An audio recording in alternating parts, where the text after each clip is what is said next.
Bueno, bueno, les damos un cordial saludo. Bienvenida para cada uno de los seguidores de nuestras redes sociales, nuestras plataformas. Algo especial también para todas aquellas personas que nos siguen, nos escuchan a través de este medio. Busco en ti Radio Online porque recuerda que donde estás no es el final. Continuando con nuestra programación, contamos con la presencia del pastor Iván Durán de la congregación Redemption en la ciudad de Bucaramanga en nuestro segmento Tres Milagros antes del desayuno. Así que, pastor Iván, bienvenido. ¿Cómo está? Buenos días, muy bien, gracias a Dios, Jorge. ¿Y tú? Todo muy bien, todo muy bien. Agradecidos, agradecidos por todo lo que recibimos, que pues no sé si afortunadamente sin merecerlo. Digo que afortunadamente lo recibimos sin merecerlo, pero pues creo que deberíamos estar agradecidos cada día por lo que tenemos. Eh, Tenemos situaciones en cada amistad que nosotros tenemos, vemos situaciones a nuestro alrededor, vemos personas que ayer realmente estaba hablando con un amigo de Estados Unidos y me dice, se murió un amigo, 71 años, se murió trabajando. Mm. Y me comentaba que realmente como que no, o sea, no tenía ni para el entierro. Wow. Y entonces yo digo, o sea, ¿cómo es posible que nosotros como seres humanos lleguemos a una edad de 71 años donde toda la vida hemos trabajado porque me consta que esa persona era muy trabajadora y realmente como que ni siquiera podamos asegurar la muerte? Entonces, ni no digo de la muerte en sí, o sea, es del entierro, el funeral, que tanto que hemos trabajado ni siquiera podemos asegurar ese funeral. ¿Cómo es posible que nosotros realmente destinemos tanto tiempo al trabajo, nos olvidemos de quién dependemos exactamente?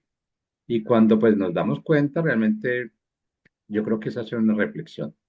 ¿Vale la pena trabajar tanto? ¿Vale la pena morir como tan fácil, sin ninguna, como digo, sin ninguna planeación? Ahora hay que entender que para la muerte no hay planeación. La muerte Ujú. te llega realmente cuando menos tú la esperas. Y aquí lo más contradictorio es que él tiene, bueno, la suegra de él tenía 98 años. Y él decía, no, yo estoy esperando a que se muera la suegra para irme para Colombia. Y no, le tocó fue la suegra enterrarlo a él. Entonces aquí lo que realmente la reflexión es, lo único que tenemos es el día de hoy. Tratemos de hacer las cosas de la forma más correcta, de lo que Dios nos dice que tenemos que hacer y aprendamos a depender de Él, porque realmente si dependemos de Él, seguramente sí vamos a tener para un funeral. Y es lo más contradictorio. No nos matemos la vida tanto haciendo realmente lo que no tenemos que hacer.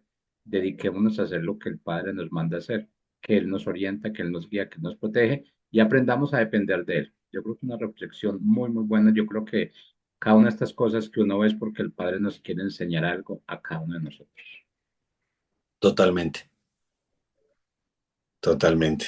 Ujú. Bueno, ya esta reflexión, entonces iniciamos con el tema, porque no, entonces le doy yo el segmento suyo, Pastor Iván.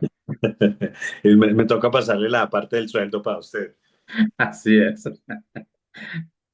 Bueno, un saludo, gracias Jorge por compartir con nosotros esta reflexión importantísima además, porque sí, el afán del mundo nos convence. Hay un mensaje y que me sirve de introducción a este comentario que tú haces, que yo compartía en la iglesia hace algún tiempo acerca de los ídolos. Hoy vamos a hablar precisamente acerca de lo auténtico contra lo genuino. Y uno de los ídolos que no sabemos identificar es ese factor dinero o ese factor recurso económico. Y hay un ídolo que es extraño, pero que yo en algún momento lo pude señalar, y ese factor tiempo también se nos convierte en un ídolo porque nos ponemos plazos, nos ponemos límites, nos ponemos eh, metas y a veces eso consume la vida entera y no las terminamos alcanzando, terminamos cansados, frustrados, de pronto esforzándonos por un camino en donde no está pavimentado para nosotros. Es hacer la voluntad de Dios, como decías tú, Jorge, es la plenitud del hombre, porque lo que Dios quiere para nosotros es lo mejor, lo bueno y lo mejor. Entonces, mucha gente vive con esos ídolos, inclusive dentro de la iglesia, que como no los identificamos claramente, entonces no los sabemos atacar, no los sabemos derribar, resulta que el factor tiempo se nos convierte en ese ser, en esa criatura que compite con la soberanía de Dios, con la voluntad de Dios, con la plenitud que Dios nos puede dar. Y ahí es en donde nos resulta eh, difícil superar. Hemos venido a este mundo con un plan, con un propósito, con un tiempo determinado, con unos recursos. Y realmente la plenitud va a llegar en la medida en que nosotros seamos eficientes con lo que Dios nos depositó. Mucha gente llega a tener dinero y cuando por fin tiene dinero, tiene poder, se le acaba el tiempo. Mucha gente tiene tiempo, pero no lo invierte y no es eficiente en el uso de ese tiempo. Entonces fíjate cómo el factor tiempo se nos puede constituir en algo que gobierna sobre nosotros. Y el único que debe gobernar sobre nosotros es Dios. ¿Cómo reconocer lo, eh, lo auténtico?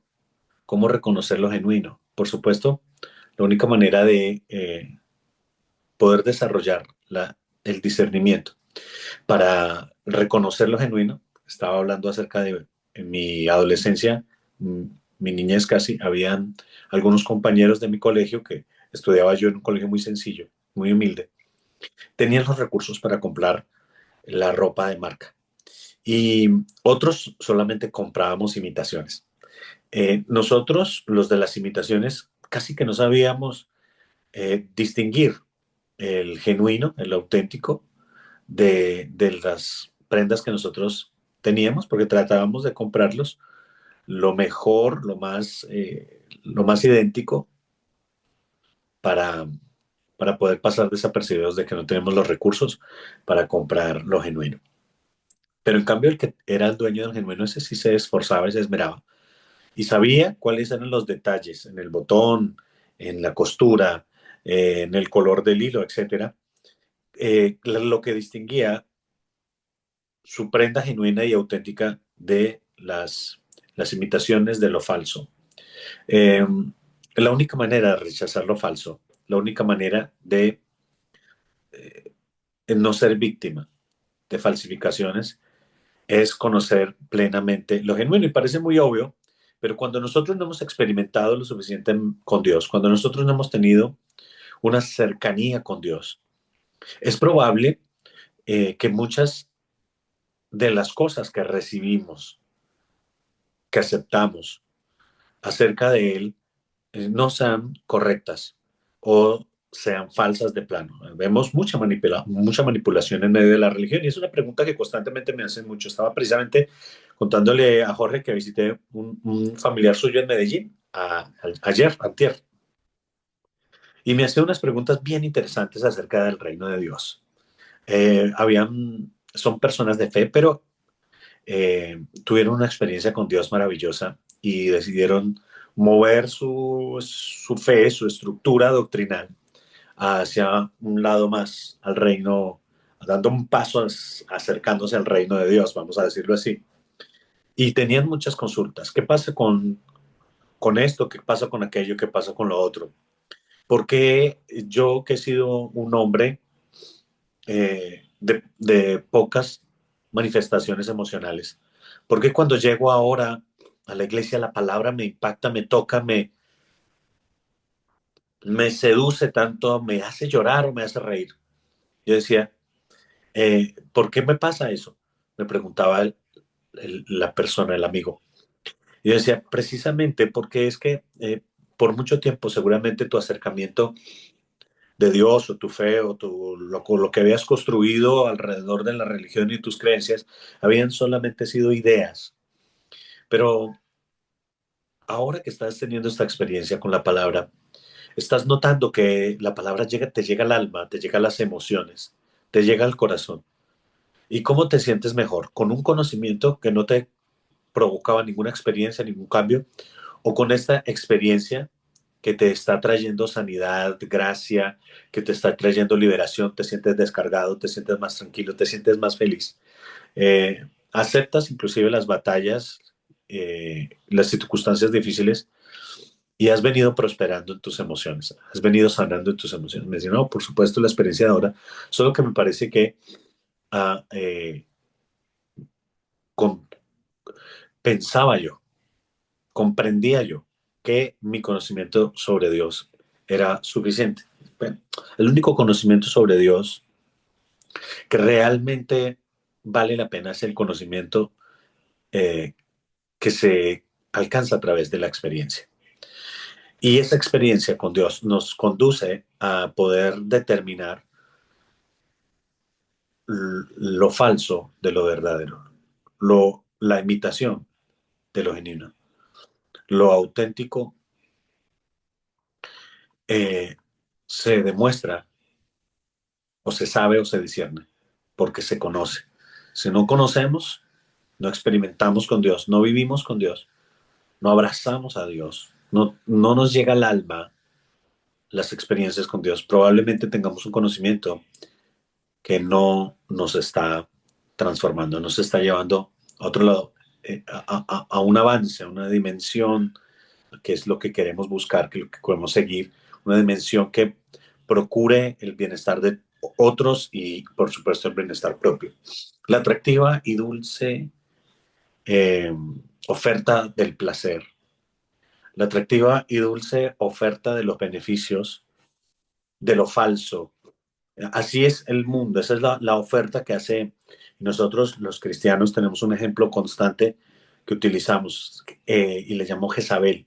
Jezabel fue una mujer que se casó con un rey del pueblo de Dios y ella era hija de un rey pagano y ella era hechicera y bruja y influyó sobre el rey de Israel, de los hijos de Dios, para hacer que el pueblo se perdiera aún más. Ya estaban pasando una situación de idolatría bien compleja, pero Jezabel se ha convertido no solamente para nosotros en un mensaje que demuestra la manipulación, la seducción, que demuestra el error, lo falso, la imitación, sino que se ha convertido en un símbolo, en el símbolo de lo profano, el símbolo de usar las cosas, las posiciones, los lugares de privilegio para establecer una agenda oscura, diabólica, mala, de manipulación. Sin embargo, por qué cae este rey en, en esa manipulación de Jezabel? Cae porque la oferta que ella hace parece estar llena de beneficios. La oferta que ella hace parece ser muy atractiva. Y eso es precisamente la oferta que el mundo nos hizo. Y nos hizo, a veces pensamos que estamos hablando solamente para las personas que no tienen no practican una religión, ya sea cristiana o católica o de otra corriente. No, Jezabel es un símbolo y es un sistema que se encarga de alejar a todo aquel que tiene una búsqueda sincera de corazón hacia Dios. Porque en medio de esa búsqueda, y algunos podrán sentirse identificados con este comentario, apenas tú te comprometes en matrimonio, te acuerdas de esa niña que nunca eh, te puso atención y que te encantaba cuando eras adolescente, que ahora es una mujer profesional y muy atractiva. Bueno, ese día que tú te comprometiste para casarte, ese día ella te confesó que tú le habías gustado toda la vida. Y aquella vecina que de repente era muy bonita y muy inteligente y, y que tú admirabas, después de que hiciste un compromiso con la mujer que amas, entonces la vecina dijo, ay, se compromiso ese vecino y nunca nos pudimos tomar un café. Usted me parecía tan interesante. Cuando cuando empezamos a hacer las cosas bien, cuando empezamos a acercarnos a Dios, empiezan rápidamente a venir ofertas para alejarnos del propósito, para alejarnos del llamado, para alejarnos de las decisiones, para tentarnos a lo incorrecto. Eh, Siempre en los momentos en los que nos determinamos a hacer las cosas bien, parece que las tentaciones se multiplican. Parece que las ofertas se multiplican, aquellas que nos distraen, aquellas que nos alejan. Llegó el Internet, que es una herramienta extraordinaria de investigación, que es una herramienta extraordinaria de educación, pero llegó repleta de entretenimiento. Y repleta de entretenimiento que no es bueno, en un altísimo porcentaje. Por ejemplo, eh, si pudiéramos, a ver, digo, como humanos, producido un avance tan interesante como el poder estar interconectados con todo tipo de información educativa y buena, wow, seríamos un mundo completamente distinto. Pero Internet creció mm, principalmente no por asuntos académicos, que fue como nació, por asuntos académicos educativos, por asuntos de empresa. No, Internet creció, estas redes crecieron, lamentablemente, por asuntos irrelevantes. Básicamente, asuntos irrelevantes, que no, teniendo una herramienta tan importante, no cambiaron la vida para mejorarla, sino que al contrario, en muchos de los casos, ha sido un retraso, siendo un avance tan importante para la humanidad, ha representado un retroceso para la mayoría de las personas que tienen acceso hoy al Internet. Se lee menos, se comprende menos, se, se es menos feliz, porque la conexión en Internet y sus ofertas en un alto porcentaje atraen y capturan la atención desde el niños, pero ya nosotros también los adultos, alejándonos de la posibilidad de desarrollar nuestras capacidades con la misma herramienta, alejándonos de desarrollar nuestras capacidades plenamente. Es así, cada cosa buena parece que es constantemente sometida a competencia para alejarnos de ella, estorbarnos para ella. Menos mal que así como utilizamos a Jezabel como un ejemplo de esas ofertas atractivas, uh, aparentemente a veces inclusive sin mayores consecuencias y llenas de, entre comillas, beneficios, así también hay una palabra que podemos utilizar como símbolo y como sistema para destruir ese avance de Jezabel. Y es la palabra que Elías suelta de condena para ese espíritu, para ese sistema que nos ha servido de símbolo por tanto tiempo, de las tentaciones, de las ofertas que el mundo nos da para estar distraídos. Y yo digo, bueno, así como se levantó Elías en una palabra profética, con una sentencia que determinó la muerte de Jezabel y de todos los profetas ídolos que se levantaron, para distraer y para conducir al pueblo a alejarlo de Dios. La pregunta que hace Elías antes de entrar en una batalla de altares para demostrar quién es Dios verdaderamente en el pueblo de Israel, se, se hace un acuerdo entre Elías y los profetas que había levantado Jezabel de los ídolos falsos, de los dioses falsos, de Baal. Él propone, dice, vamos a hacer un altar cada uno. Ustedes por su cuenta hagan el suyo y yo hago el mío a Jehová, a Dios. Y el que conteste con fuego desde el cielo, ese sea Dios. Los Baales hicieron su trabajo, pusieron su altar y duraron toda la mañana y parte de la tarde buscando la respuesta de su Dios para que sea el holocausto consumido en el altar. Pero ese tiempo no llegó y Elías se burlaba mientras tanto de ellos, mientras que ellos afanados y frenéticos se rompían la piel, sangraban sobre ese altar, pero simplemente Baal nunca contestó. Mientras tanto Elías se reía, cosa que hoy sería políticamente muy incorrecto, de las creencias de los profetas. Y al final él hace su altar, organiza su altar y pone su holocausto encima del altar. Y cuando ora, Dios contesta con fuego consumiendo este altar. Yo quiero esta mañana eh, invitarte.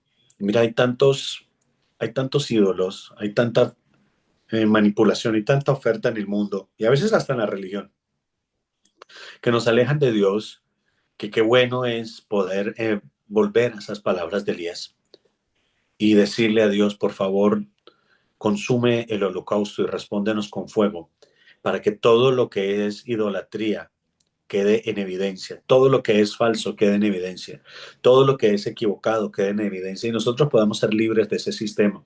No es que el pueblo de Israel no entendiera que Jehová es Dios, sino que concluían que habían varios dioses y que, como decimos por ahí ahora, cualquier camino, todos los caminos conducen a Roma y también las personas constantemente hacen esta exclamación, dicen, bueno, pero Dios es un solo Dios y no importa cómo llegues a Él, no.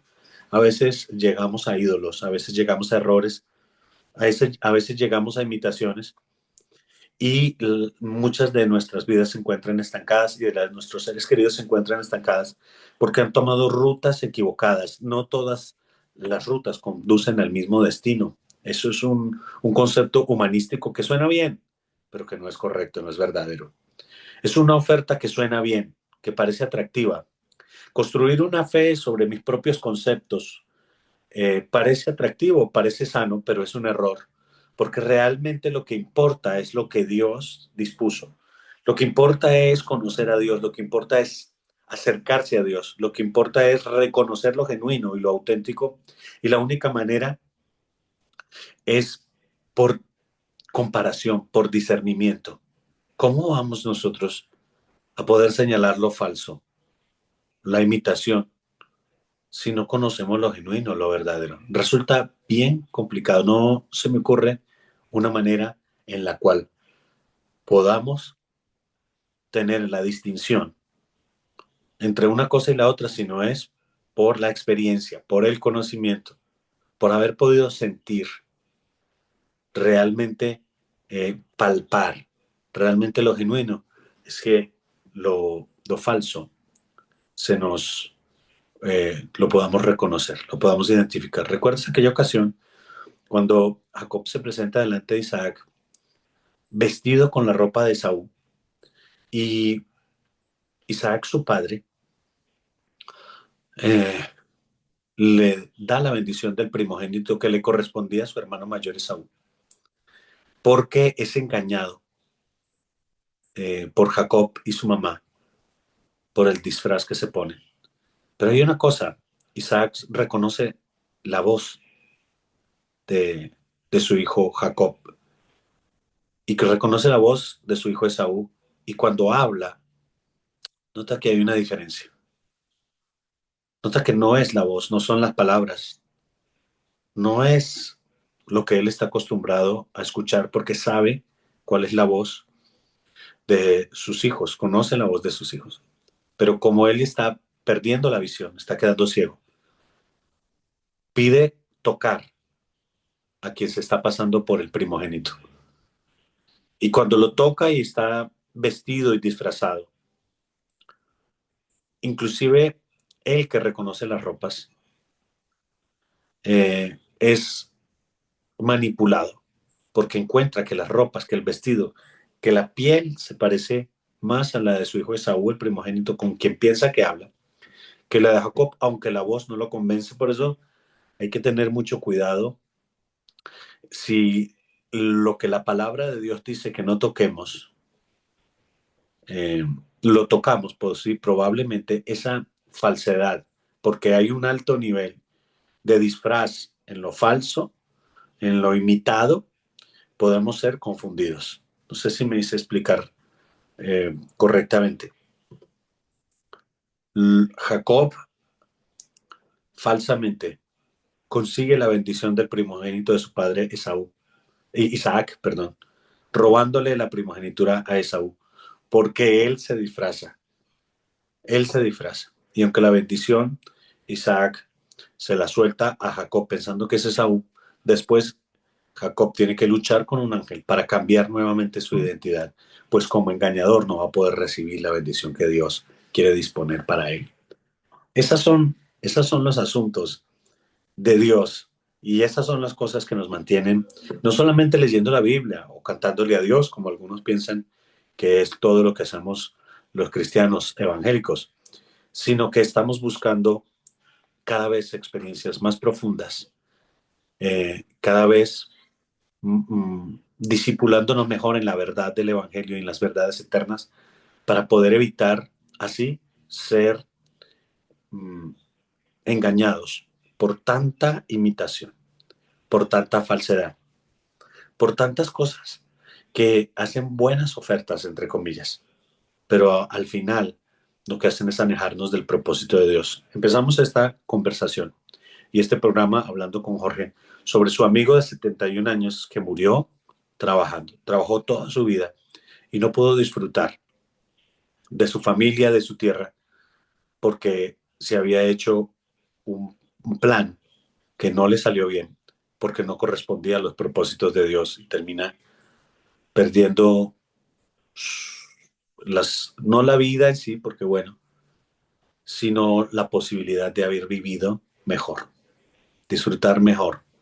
Estaba convencido de algo y se fue y no pudo disfrutar lo que él pensó que podría disfrutar en algún día. Por sus ideas, no sabemos cuánto tiempo tenemos. Y lo que sí sabemos es que Dios tiene un propósito y debemos buscarlo para poder disfrutar de la plenitud de haber llegado a lo verdadero, a lo auténtico, a lo genuino. Soy el pastor Iván Durán desde Bucaramanga, nuestra congregación Redemption y nuestro programa Tres Milagros antes del desayuno. Un milagro poder saber que Dios está disponible y dispuesto para hacerse reconocer de sus hijos. Un abrazo grande. Los bendigo en el nombre de Jesús.